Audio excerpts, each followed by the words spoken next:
My brother made my life hell, then got my wife pregnant and had an affair with her for 5 years. Now our parents disowned him and left me their $2 million inheritance. You know that moment when you grow up and realize life isn't going to be easy? That's how it was for me. My name is Michael, and I'm the oldest sibling. But believe me, it was never easy being the oldest in my house. David, my younger brother, was always my mom's favorite. Ever since we were kids, she treated him like he was perfection itself, while I was left on the sidelines. David knew it, and he used it against me all the time. It was always the same. A cruel word, a jab, and there I was, feeling small. He took advantage of it because he knew my mom would never notice what was going on. I tried to be the protective older brother, you know? But it felt like everything I did was wrong.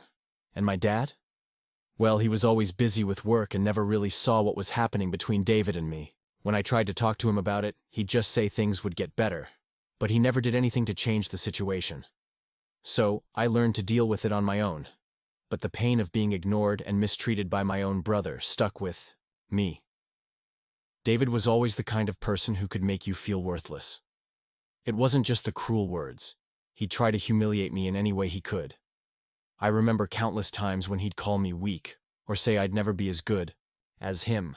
He had this way of making me feel inferior, like everything that went wrong was my fault. I tried to keep quiet, but inside, I felt this anger building more and more. The hardest part of it all was that no one seemed to notice. My mom was blind to everything, and my dad, well, he didn't even know how to react. When he tried to defend me, it always seemed like David had some kind of ace up his sleeve. The truth is, no matter how much I wanted to be the good son, the one who did everything right, I was never the favorite. And that, my friend, hurts. It hurts a lot. No matter how hard I tried to distance myself from it, the feeling of being less never left me. I'd look around my house, see my brother getting everything, and feel like I'd never have what I wanted, that I'd never be enough. I didn't know how to handle that weight, so when the chance to leave home came, I grabbed it. College was my escape. I just wanted to get out, to find something that was mine, without David's shadow looming over me all the time. But even with the change, the pain from my childhood didn't just disappear.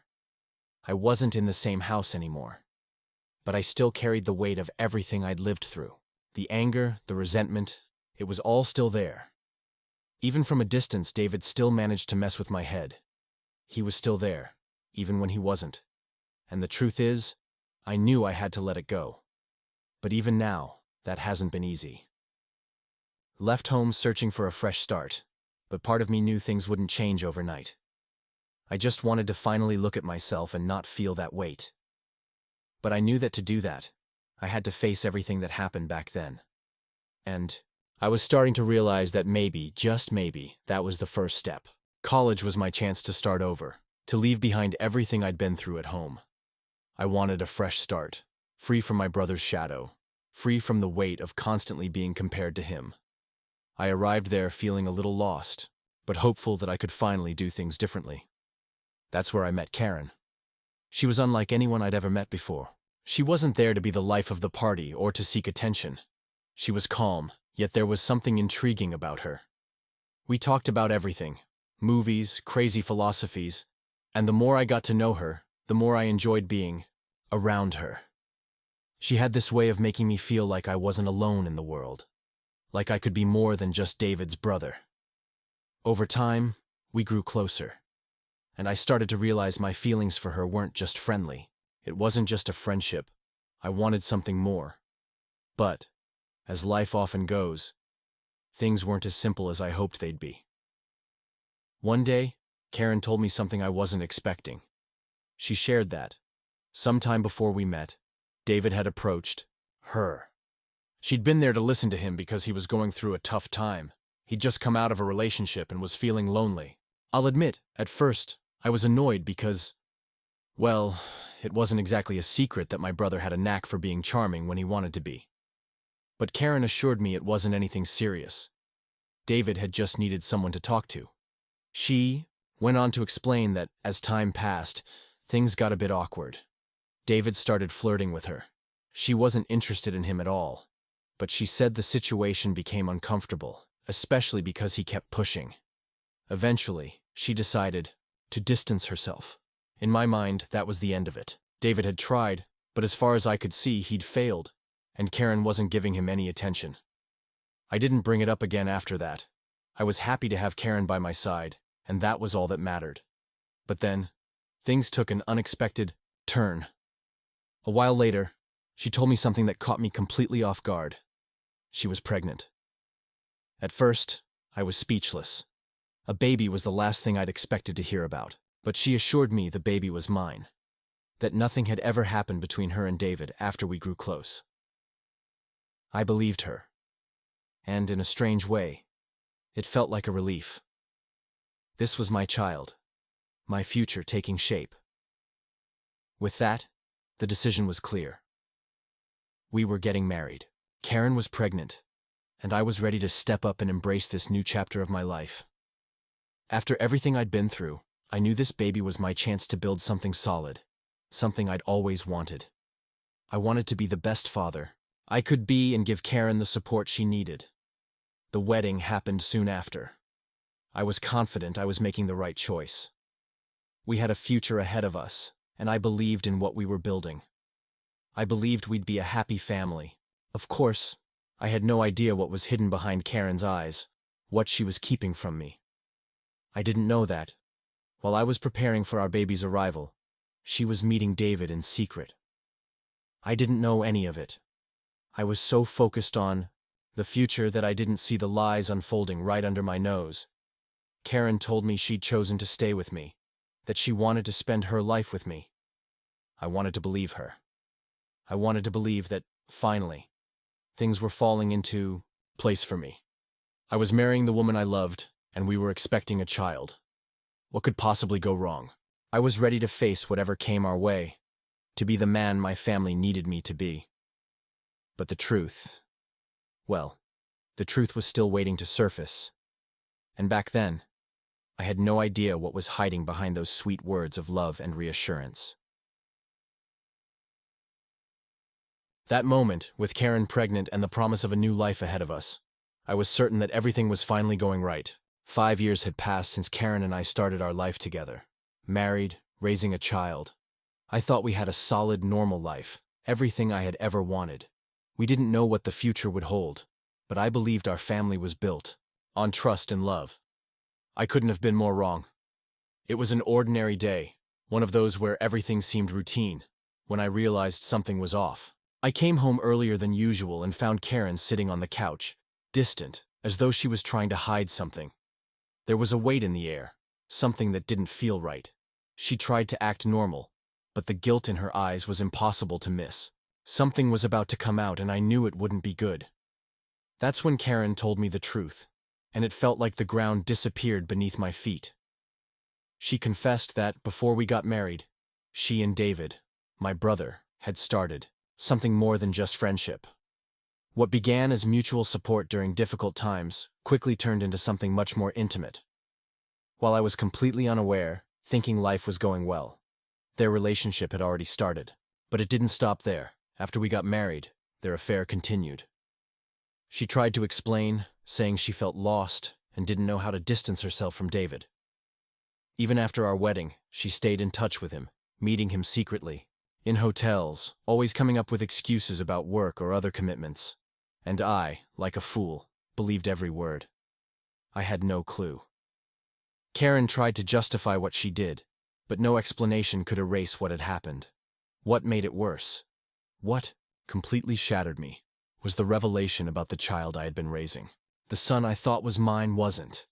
Karen admitted, her face filled with guilt, that David was the real father. All those years of believing I was building a legacy, raising a child who was my own, had been based on a lie.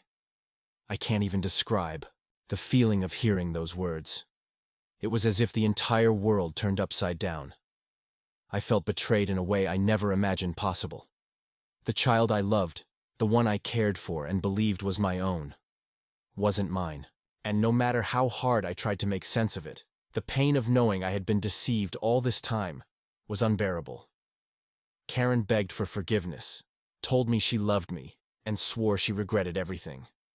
But nothing she said could change the truth. It felt like the foundation of my life had been obliterated. Anger, hurt, and disappointment all swirled inside me, but above all, I felt an emptiness that I couldn't shake. How could I not have seen this? How could I have trusted so deeply only to be blindsided like this? I couldn't trust anything anymore. Not her.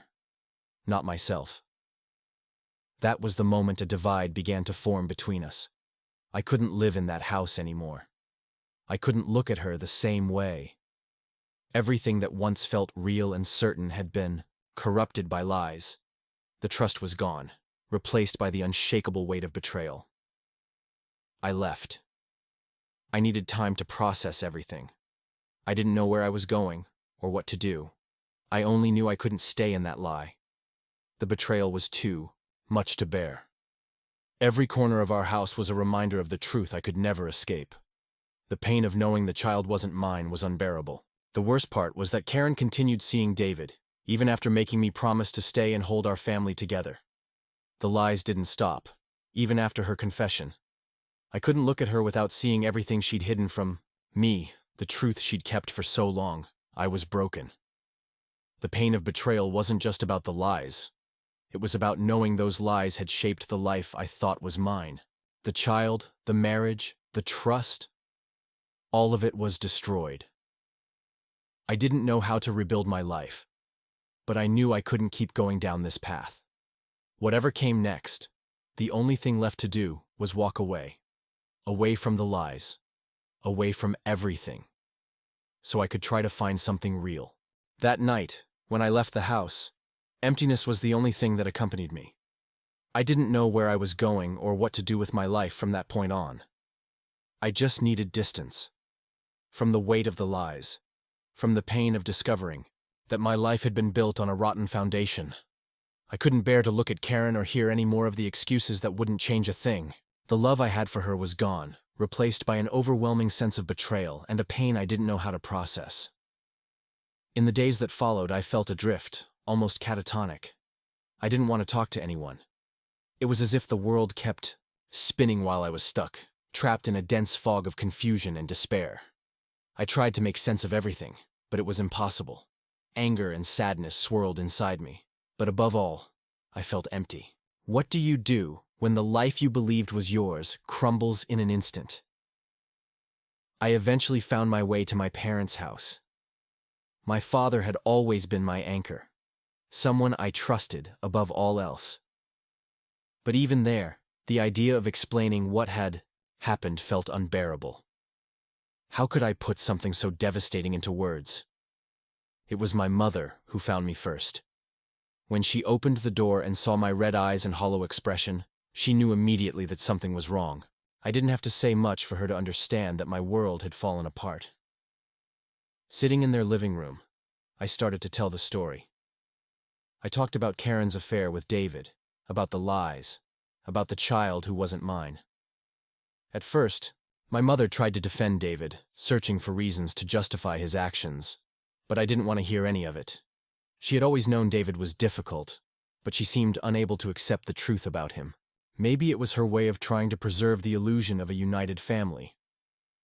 But when I called David and he admitted everything, the affair with Karen, the paternity of the child, my mother went silent. She couldn't deny it anymore. It was like a shattering blow to her ideal of a perfect family. My father, on the other hand, didn't hesitate. He confronted David head-on, calling him to the house for a face-to-face conversation. When David arrived, there was no pretense. My father, filled with anger and disappointment, made it clear how he felt. He told David that what he had done was unforgivable, and with a tone of finality, he cut off all financial support. For my father, betrayal of this magnitude couldn't be excused or tolerated. I sat silently, watching it all unfold. Anger, sadness, and resignation churned inside. I never imagined my life would come to this. My own brother, my flesh and blood, had become the betrayer, and my wife, the accomplice.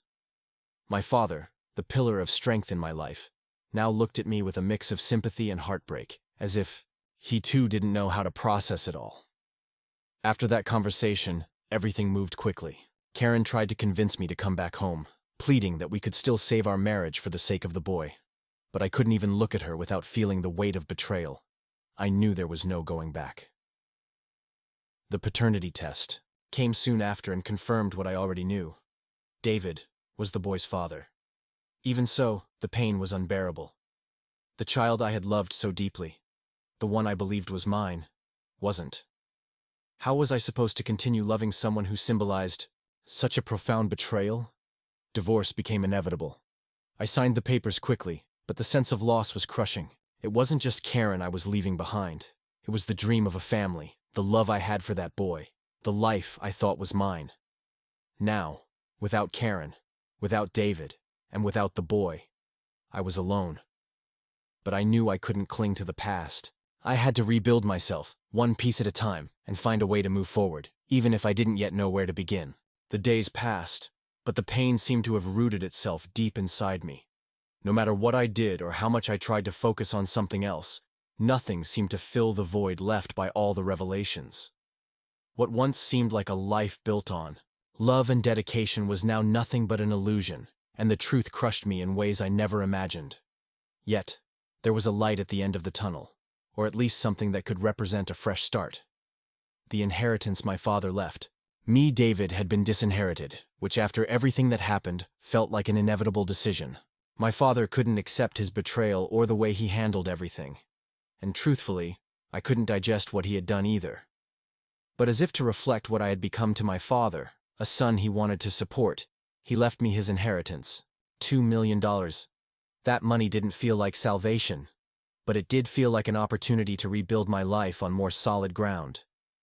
I knew, deep down, that money couldn't erase the pain. But for a moment, I imagined it could be the push I needed to move forward.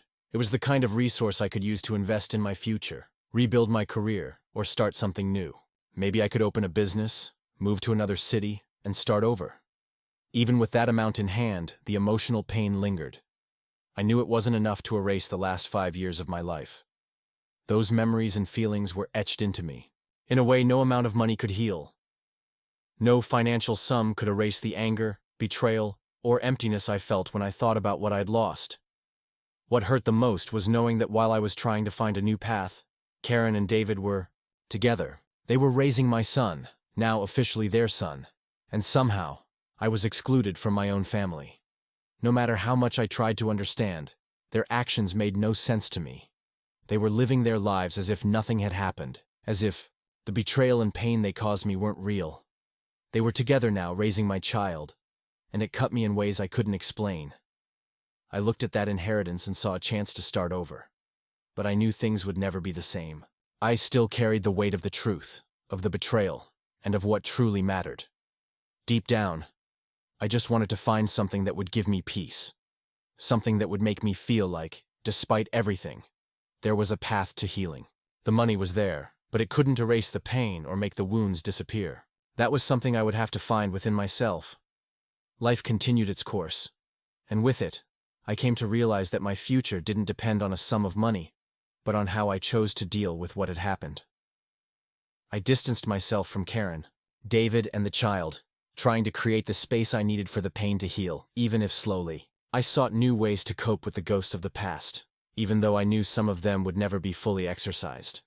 Despite everything, there was a part of me that still believed time and the choices I made could eventually lead me to a better place. The money didn't erase the wounds, but I knew it could be a tool, not a definitive solution, but a means to rebuild my life. It was the chance I needed to somehow believe in a future again. The rest, well, only time would tell.